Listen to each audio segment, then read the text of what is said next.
হিন্দু ভারত, জৈন ভারত, বৌদ্ধ ভারত, খ্রিস্টান ভারত, এতগুলো ভারতের মাঝে দাঁড়িয়ে আমি ফিরোজা, একটি ভারতীয় মেয়ে।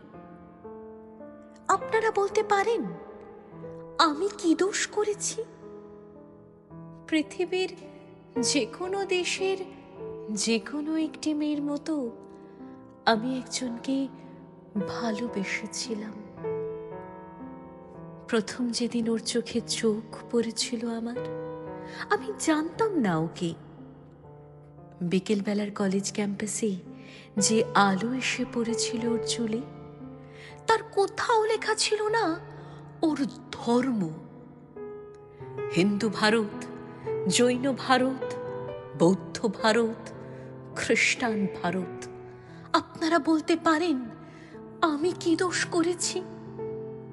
আমি যেদিন হাতে মোমবাতি নিয়ে উঠে দাঁড়ালাম, আমি যেদিন বলে ফেললাম আমি শরিয়ত মানি না, আমি যেদিন বুঝিয়ে দিলাম ভারতবর্ষের মাটিকে মা বলে জানি, ভারতবর্ষের আকাশকে আকাশ, সেদিন থেকেই শুরু হলো অত্যাচার। হিন্দু ভারত, জৈন ভারত, বৌদ্ধ ভারত, খ্রিস্টান ভারত। আপনারা বলতে পারেন আমি কি দোষ করেছি? ছেলেটা তো আপনাদের, সে কি দোষ করলো? আমাকে ভালোবাসাই তার দোষ। ছেলেটার বাড়িতে আপনারা ঢিল ছুড়লেন, পার্সেল করে ছেঁড়া চটি পাঠালেন, ওকে হাতে মেরে ফাতে মেরে বাড়ি দেয়ালে বড় বড় করে লিখে দিলেন এসব চলবে না। লজ্জা করে না আপনাদের?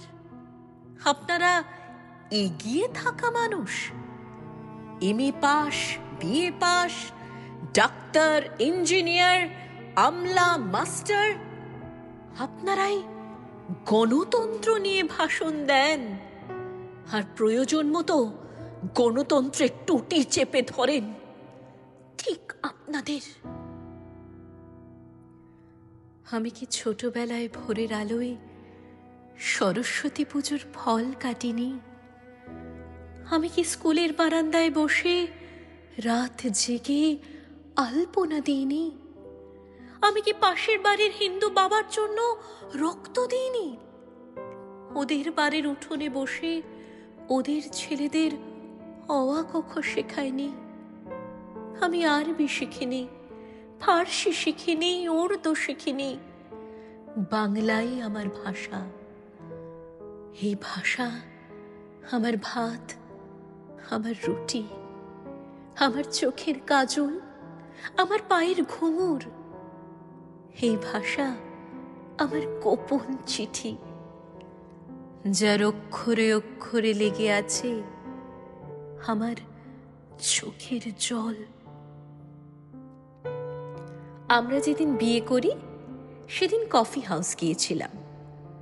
ও সেদিন আমাকে ঝোলা ভর্তি করে রবীন্দ্রনাথ কিনে দিয়েছিল। হাওড়া স্টেশনে পৌঁছে কানে কানে রবীন্দ্রনাথ বলেছিলেন, ফিরোজা, তুমি আমার মৃন্ময়ী, তুমি আমার লাবণ্য, তুমি আমার সুচরিতা। সেদিন রাত্রে কি হয়েছিল জানি না, কি ঘটেছিল ওদের বাড়িতে, কি ঘটেছিল ওদের পাড়ায়, কি করেছিল ওদের বাবা কাকা, সেটা আজও আমি জানি না। কিন্তু তার পরের দিন ওকে আর কোথাও খুঁজে পাওয়া যায়নি। ও কোথায় চলে গেল আমি জানতে পারিনি।